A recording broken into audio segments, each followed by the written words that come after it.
مساء الخير، يا رب تكونوا بخير وبأحسن صحة وأفضل حال. هعمل معاكم النهاردة مخبوزات بالجبنة والبقدونس.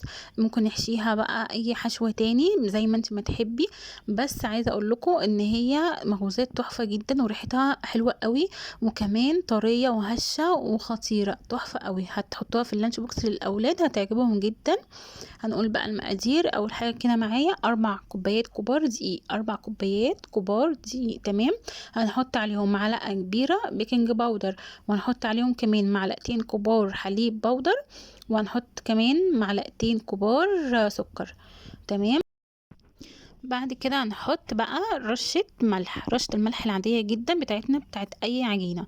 تمام. بعد كده كيس خميرة فورية أو معلقة، معلقة كبيرة خميرة. تمام. هنقلب بقى كل المكونات الجافة كده معانا بالطريقة دي الأول، قبل ما نحط بقى المية بتاعتنا والزيت. هنحط كوباية كبيرة مية دافية. تمام.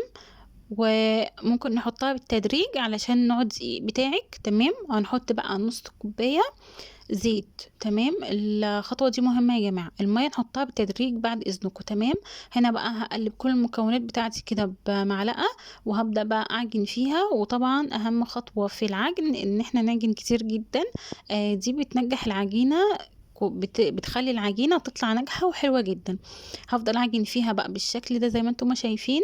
تمام. وطبعا انا عايزاها تكون بتلزق برضو، العجينة اللي بتلزق سنة او بتكون طرية وبتطلع ناجحة وهشة وحلوة لازم تكون بتلزق سنة. انا دلوقتي اهي بدأت تلم معايا، فحطيت في ايدي حبة زيت عشان الم بيهم العجينة زي ما انتم ما شايفين كده. تمام. طبعا بعد عجن كتير جدا، يعني تقريبا انا عجنت فيها 7 دقايق مثلا. تمام. هبدأ بقى ألمها كده بالشكل ده زي ما انتم شايفين. شايفين العجينة بتاعتي طرية وحلوة ازاي؟ ده غير ما تطلع ناجحة جدا في الخبيز، حلوة قوي قوي.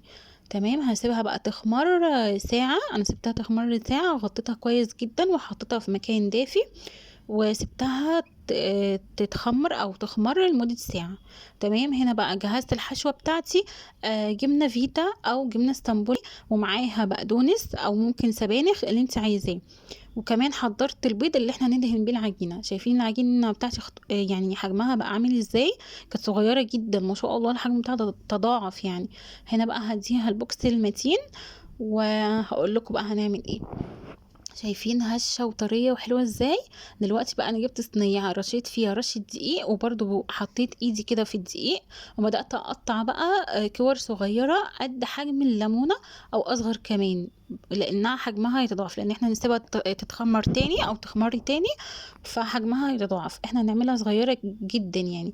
تقريبا العجينة دي عملت لي 32 قطعة من المخبوزات دي. جميلة جميلة جدا يا جماعة. اتمنى تجربوها وتقولي رايكم، وما تنسوش ان انتوا تعملوا لي لايك واشتراك في القناه. تمام. شايفين حجم الكرة صغير ازاي اللي انا بعملها؟ انا كده خلاص خلصت الكميه كلها، فهغطيها بقى وهسيبها حوالي مثلا نص ساعه ترتاح شويه، وهبدا بقى ايه اشكلها زي ما انا ما عايزه. تمام. شايفين هنا بعد نص ساعه حجمها تضاعف ازاي وكبرت وما شاء الله اختمرت وبقت حلوه قوي. هنا بقى هبدا كده اشكلها. هجيب هنا رشه دقيق على الرخامه. تمام. عشان زي ما قلت لكم ان هي بتلزق سنة. تمام. فهجيب بقى كورة او الكورة انا عملتها، هجيبها كده وهفردها بالشكل ده بايدي، مش محتاجين نشيبها ولا اي حاجة. وهجيب كده قطعة جبنة وحبة من البقدونس، وهبدأ بقى اقفلها من الاطراف بالشكل ده على شكل مثلث. تمام. او ما يشبه المثلث يعني بالشكل ده. شكلها حلو جدا، الشكل ده حلو قوي قوي. يا رب بس تكون وصلت لكم. شايفين شكلها؟ وبضغط عليها جامد قوي علشان تتقفل وما تفتحش مني لما تتخبز. جبت صينيه بقى ودهناها زيت وهحط فيها وارصها. هنا بقى برضو هوريكم مره تاني انا بقفلها ازاي. هجيب برضو قطعة جبنة وافردها كويس على العجينة، وحبة بقدونس وافرده برضو كده بالمعلقة. وهجيب بقى الاطراف واقفلها بالشكل ده زي ما انتم ما شايفين على شكل مثلث، واضغط كويس جدا عليها عشان ما تفتحش معايا وهي في الفرن. تمام.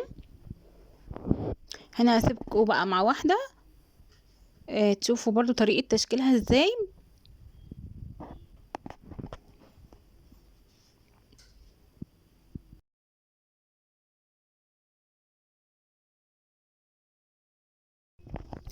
هنا خلاص كنت خلصت الكمية كلها، وعملت على فكرة معايا 3 صواني. هسيبها بقى تخمر تاني نص ساعة. تمام، شايفين شكلها حلو قوي بجد. هسيبها بقى تخمر نص ساعة ونرجع لها تاني. هنا بقى بعد ما خمرت وحجمها تضاعف، هجيب بقى البيض اللي انا كنت مجهزاه وحط عليه رشة فانيليا، وهبدأ ادهن بقى كده بيه المخبوزات الحلوة دي بتاعتي. تمام، بعد ما دهنتهم كلهم هجيب بقى سمسم او ممكن حبة البركة او اي حاجة انت بتحبيها نحطها كده على الوش. هتدي برضو طعم حلو جدا، السمسم اداها طعم حلو قوي. هندخلها بقى على فرن سخن على درجة حرارة 180. هتقعد تقريبا 12 دقيقة بالظبط. ومش هنفتح عليها الشواية، مش هتحتاجي تفتحي الشواية، هي هتتحمر من فوق ومن تحت وهتبقى جميلة جدا. شايفين شكلها؟ وكان ريحتها حلوة قوي قوي وهي بتستوي. شايفين ما شاء الله اللهم بارك.